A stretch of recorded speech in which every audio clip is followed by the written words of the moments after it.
우리 부모님으로 살아간다고 하시는 게 얼마나 어렵고 힘든 일입니까? 늘 노심초사 걱정하시고, 우리 옆에 부모님으로 살아가시는 분들이 있으면 껴안고 한번 수고하셨습니다, 감사합니다 인사 한번 해보시기 바랍니다. 꼭 껴안아 주세요. 아유, 확실히 부모님 맞는가? 확실히 껴안아 주세요. 예, 확실히 부모님 맞습니까? 예, 보니까 다 부모님이시네요. 예, 부모님입니다. 이 예, 송강 정철이 아주 효자였는데, 그 자기의 부모님을 위해서 시를 졌는데, 훈민가 중에서 제 네 번째에 나오는 시가 되겠습니다. 그래서 자수다, 자요다 그랬는데, 그거 뭐냐면은 아들이 그 효를 하는 그런 시다, 그렇게 말을 하는 것입니다. 어버이 살아실제 섬기기를 다하여라. 지나간 후면 애달바 어찌하리. 평생에 고쳐 못할 일이 이뿐인가 하노라. 그래서 살아계실 때에 효도를 잘해라. 시간이 지나가면 애타지만은 그러나 그것은 늦는 것이다. 옆에 있는 사람 다시 한번 살아있을 때 잘해. 시작. 살아있을 때 잘해. 살아있을 때 잘하라는 얘기입니다. 거긴 누가 누구한테 부탁을 하는지 모르겠습니다만, 살아있을 때 잘하시기 바랍니다. 어쨌든 뭐 우리가 효도라고 하는 것은 살아있는 육신을 통해서 우리가 태어나게 하시고, 그 육신의 부모를 우리가 잘 공경함으로써 성경은 계속해서 신앙과 연결되게 된다. 이 땅에서 건강하고 이 땅에서 장수하는 것, 그것은 효다. 효하는 사람에게 장수의 축복을 주고 건강의 축복을 주겠다, 그렇게 약속하신 것입니다. 그렇기 때문에 신명기 5장 16절에 가서 보면요, 신명기 5장 16절에 그렇게 말하고 있어요. 읽어보겠습니다. 시작. 너는 내 하나님 여호와께서 명령한 대로 내 부모를 공경하라. 그리하면 내 하나님 여호와가 내게 준 땅에서 내 생명이 길고 복을 누리리라. 하나님께서 우리들에게 분명히 약속하신 것이, 너의 부모를 공경하고 너의 부모를 잘 섬겼을 때에 네가 이 땅에서 건강하게 하고 생명을 길게 하고, 또 물질의 복을 비롯한 명예의 복을 비롯한 많은 복을 누리게 하리라, 그렇게 약속하셨어요. 하나님 입장에서 보면 이게 충분히 이해가 가요. 만약에 우리가 하나님을 안 섬기고 또 효를 행하지 않는 사람들이 다 장수하고, 하나님 잘 믿고 부모를 잘 섬기는 사람들이 만약에 다 단명해서 죽었다면, 세월이 조금 지나고 역사가 오래되면 이 세상은 막 엉망진창이 될 거 아닙니까? 막 부모님이 함부로 하는 사람만 오래 살고 이상한 나라가 될 거 아닙니까? 그들이 막 범죄하고 살고. 생각 한번 해보십시오. 끔찍하죠. 하나님이 이 세상을 창조한 것이 맞습니다. 창조하신 분의 입장에서는 효를 잘하고 하나님 잘 섬기는 자들이 건강하고 오래 살 수 있도록 한 거기 때문에, 오늘 보니까 여러분들은 다 건강하고 오래 사실 것 같아요. 보니까 확실히 오래 살 것 같습니다. 그래서 그저 장수하고 오래 살기를 바라는 마음이죠. 옆에 있는 분들에게 오래 사시기 바랍니다. 또 한번 해보세요. 오래 사시기 바랍니다. 오래 사시기 바랍니다. 오래 살라 그러면 잠을 충분히 자야 되는데, 좀 잘라 그러면 또 깨우고 뭐 하라 그러고, 또 잘라 그러면 또 옆에서는 축복하라 그러니까 오늘 잘 수가 없으니 수명에 좀 이상이 올 것 같긴 같습니다. 영국의 석학 아놀드 토인비는 한국인을 바라보면서, 참 이 세상에서 이렇게 효도를 잘하고 어른 공경을 잘하는 사람들이 있을까? 대한민국이야말로 이렇게 늘 자녀를 위해 눈물을 흘리고 자녀를 위해 사랑하는 그런 풍습을 보면서, 또 자녀들이 부모님에게 효도하는 풍습을 보면서, 참 이 효라는 풍습이 어떻게 대한민국이란 나라에 있는가? 이 효사상, 뭐 경로사상, 가족 제도, 예전에는 이제 다 같이 다 살지 않았습니까? 다 같이 사는 가족제도, 그런 것을 영원히 보존하기를 바라면서 우리 한국 분들에게 서양이 좀 와가지고 우리 한국 사람들이 가지고 있는 이것을 좀 가르쳐 주십시오. 그랬습니다. 그래서 이제는 서양에서도 한국 사람들의 효 사상이 무엇인가 많이 공부하려고 하고 있습니다. 효라고 하는 게 쉬운 문제는 아닙니다.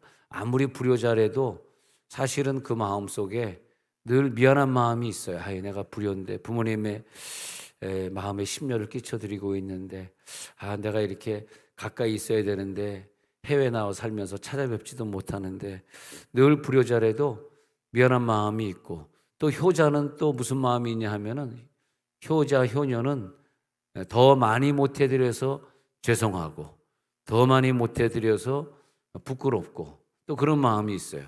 그래서 아무리 불효자라 그래도 사실은 불효자가 아닙니다. 그 마음에 늘 미안한 마음이 있다는 것입니다. 사람의 마음을 끄는 힘이 있는데, 이 마음을 끄는 힘은 다른 것이 아니라 부모에 대한 마음입니다. 명예가 내 마음을 끌까? 물질이 내 마음을 끌까? 부모처럼 내 마음을 끄는 힘이 없어요. 늘 우리는 생활할 때 부모님이 내 마음을 끌고 있습니다. 부모님, 늘 부모님 생각. 사무엘은 참 당대의 효자입니다. 참 훌륭한 사람입니다. 그래서 훌륭한 사람이다 그런 걸 저는 그렇게 연결해 봐요. 저 사람이 이렇게 훌륭하지? 성격이 참 이렇게 좋지? 어떻게 이렇게 자기 남편, 자기 부인에게 이렇게 잘하지? 자녀들 저렇게 최선을 다해서 잘 키워주고, 자녀들에게 학가다 운동하면서 말씀을 잘 외우게 하고, 그저 신앙으로 잘 키우고 가정제단을 잘 섬기고. 왜 그러지? 그 사람이 효자예요. 효자기 때문에 되더라고. 근데 이 사람은 왜 이렇게 부부 사이가 안 좋지? 부부 사이가 안 좋으면 부모님이 볼 때 어떻게 생각해서 얼마나 마음이 아프겠어요. 생각만 해봐요. 시집장가 갔는데 부부가 티격태격 싸우는 걸 봐봐요. 그게 효자입니까? 또 부모님이 계시면 내가 조금 잘 살면 좀 못 사는 형제도 좀 돌보고 그러는 자녀가 있으면 부모가 얼마나 든든하겠어요. 쟤는 정말 장남의 노릇을 톡톡히 하는구나. 쟤는 장녀의 노릇을 톡톡히 하는구나. 그런 거 아닙니까? 효자라는 게 꼭 부모님에게만 잘하는 것이 아니라 자기 형제 우애 좋고 형제들 돌아보고 말이에요. 네? 그리고 효자가 뭡니까? 교회 정상적으로 예배 드리고 교회에 열심히 봉사하고, 그러면 그 부모가 볼 때 쟤는 걱정이 없어. 우리 아버지가 늘 저를 생각할 때, 저는 어렸을 때부터 교회에서 늘 주말을 보내고 교회 예배를 새벽이니 수요예배니 늘 안 빠지니까 항상 우리 아버지는 저에게, 선우 장로님은 저에게 내가 걱정 없는 게 있는데 둘째 아들을 생각하면 늘 걱정이 없다. 공부 내가 알아서 했고, 장가도 내가 알아서 그냥 잘생긴 애 그냥 이쁜 애 그냥 데이트도 알아서. 근데 데이트는 좀 알아서 좀 많이 한 게 조금 마음을 아프게 했는지 모르겠습니다. 데이트를 많이 해본 사람이, 많이 헤어져 본 사람이 결국은 마지막에 7번째 꼬리를 제대로 하더라고요. 그래서 난 과거에 여자를 한 6, 7 사귀었는데, 그런데 와이프는 상관하지 않아. 괜찮아, 난 괜찮아. 근데 이제 첫 번에 사랑해서 결혼에 꼴이 난 사람들이 대체로 많이 힘들어해요. 내가 좀 더 많이 사귀어봤으면 이 남자랑 결혼 안 했을 텐데.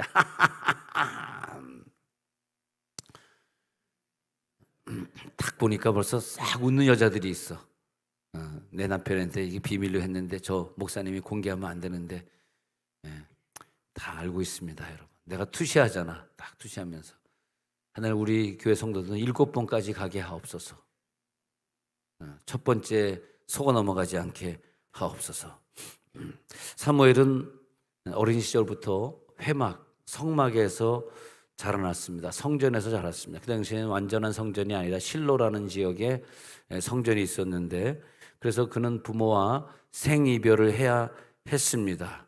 그러나 사무엘은 청소년 시절에도 나이가 들어서도 탈선하지 않았습니다. 왜냐하면 그의 마음속에는 부모에 대한 마음이 있었기 때문에 탈선하지 않았습니다.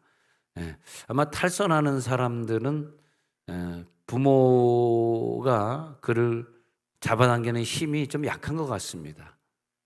아무리 예수를 안 믿어도 부모가 그에게 보여준 사랑이 진정이었다면 그는 중학교 들어가서 고등학교 들어가서 자기의 본분을 다하고 선생님에게 사랑받고 공부 열심히 하는 그런 아이로 자라지 않을까, 그런 생각을 해봅니다. 얼마나 부모가 저를 사랑하지 못했으면, 끊을 힘이 없었으면 저렇게 사회에 보탬이 되지 못하는 삶을 살까, 저렇게 자기의 미래를 꿈꾸지 못하고 자기의 미래에 뭐가 될지 생각도 안 하고 저렇게 젊은 날을 허송세월하고 보낼까?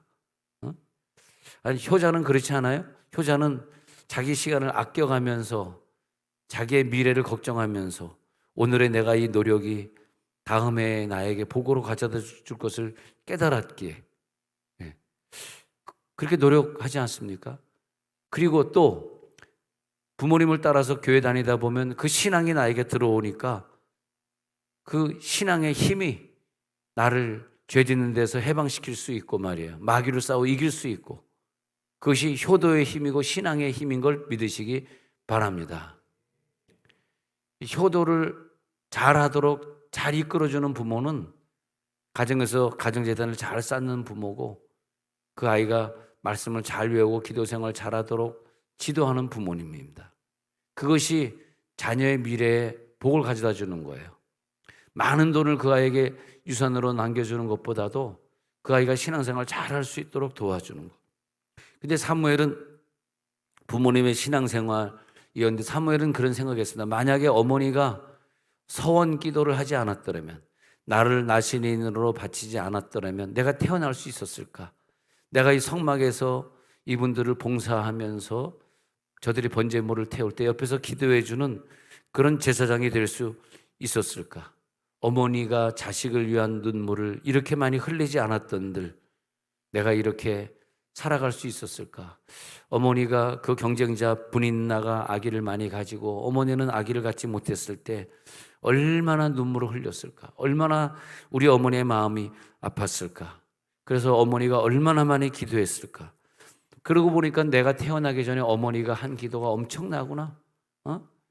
내가 태어나기 전에 아이 달라고 기도했으니 어머니는 나를 위해 얼마나 많은 기도를 하셨을까?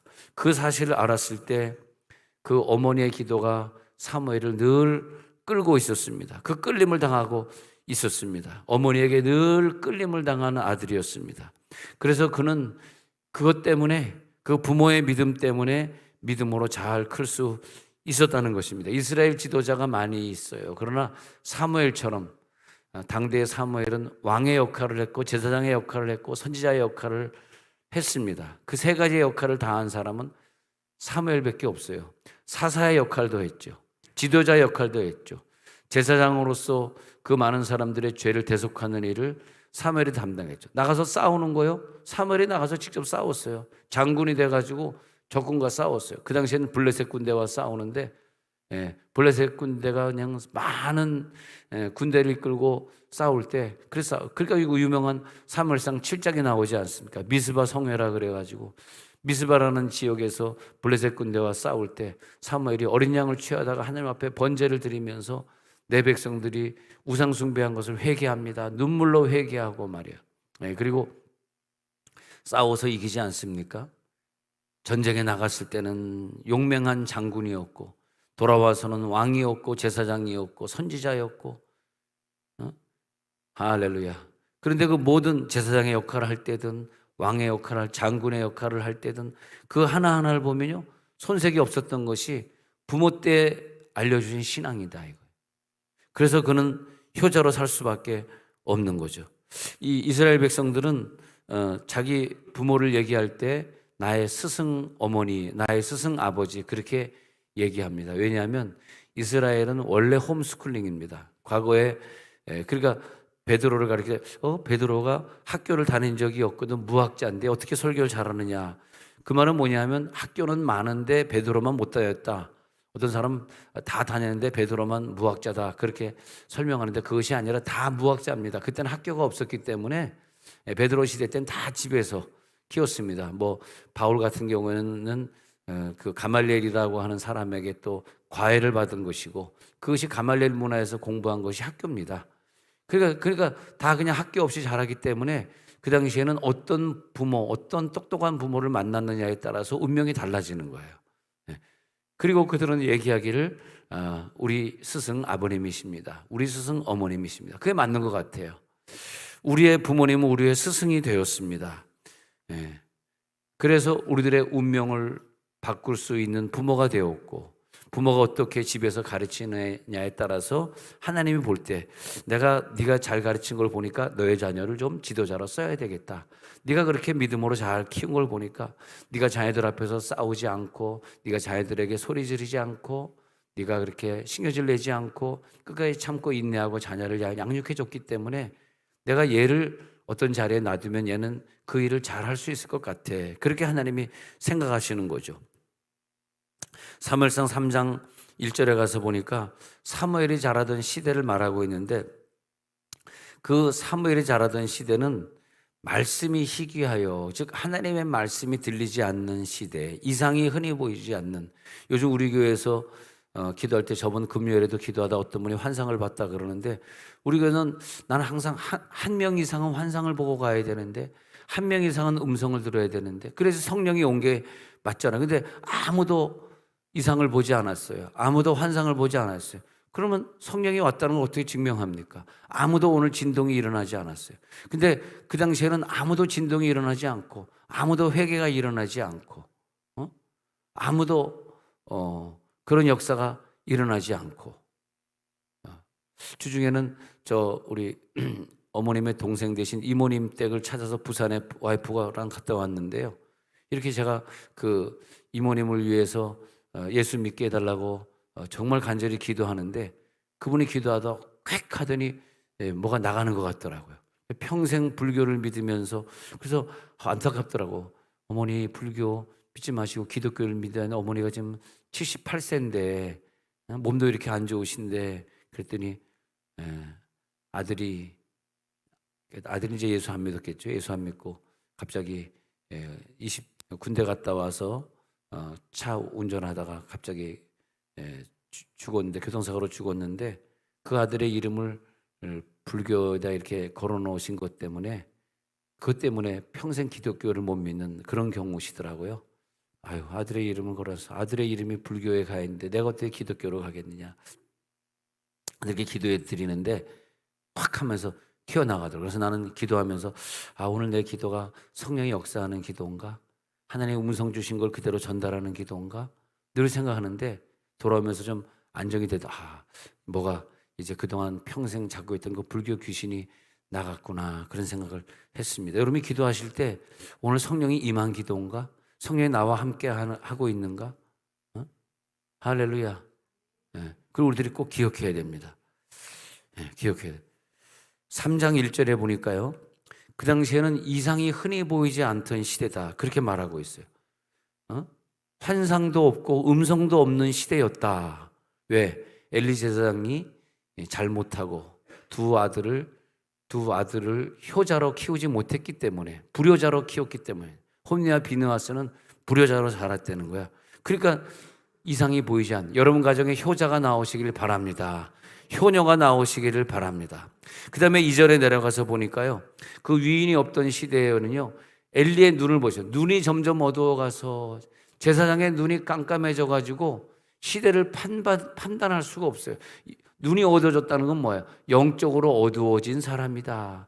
영이 어두워지니까 하나님의 뜻을, 하나님의 음성을, 하나님의 마음을 분별할 수가 없었어. 잘 보지 못하는 그때 그는 자기 처소에 누웠고 누워있는 신앙, 잠자는 신앙, 또 잠을 자고 있어요. 누웠고 또 자고 있어요.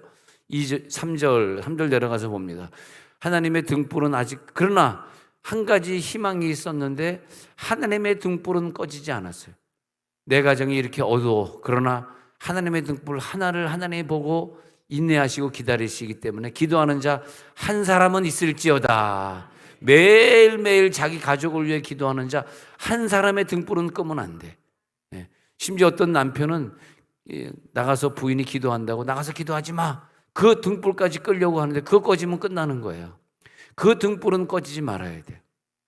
그럴 때 사무엘은 하나님의 말씀 있는 여호와의 전, 괴가 하나님의 말씀입니다. 하나님의 말씀 안에 사무엘이 있었더라. 말씀이 나를 지키시기를 바랍니다. 말씀을 매일 읽으시기 바랍니다. 우리 한 130명, 136명이라든가 하여튼 130명 정도가 지금 성경 통독을 여의 땅하고 들어갔는데 얼마나 감사한지 몰라요.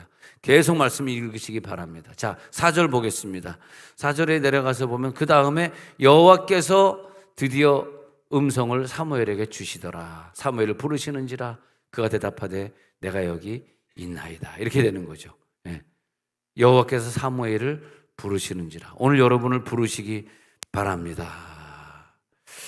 사무엘은요, 사무엘상 1장 11절에 가서 보니까 1장 11 서원하여 이르되, 한나가 서원한 거예요. 만군의 여호와여, 만일 주의 여정의 고통을 돌보시고 나를 기억하사 주의 여정을 잊지 아니하시고 주의 여정에게 아들을 주시면 내가 그의 평생에 그리워게 드리고 나시린으로 드리고 머리를 깎지 않겠습니다. 그래하여 사무엘은 하나님께 구해서 얻었어요. 사무엘이라고 하는 뜻이 뭐냐면 하나님께 구하여 얻은 아들이다. 미국식으로 하면 세미얼 그러는데 줄여가지고 미국은 이제 좀 이렇게 축약해서 말을 하니까 샘 혹은 세미 그렇게 세미야 샘 그게 세미얼을 말합니다. 사무엘인데 그 사무엘을 얻었다. 근데 한나는 사무엘을 낳고 기르다가 1장 24절에 내려가서 보니까요. 1장 24절에 기르다가 이제 젖을 떼게 돼요. 유대는 한 3년 젖을 먹이니까 3년 동안 젖을 떼는 그러니까 3년 동안 이 아이가 효자가 되도록 어릴 때 사랑을 많이 베푼 거예요.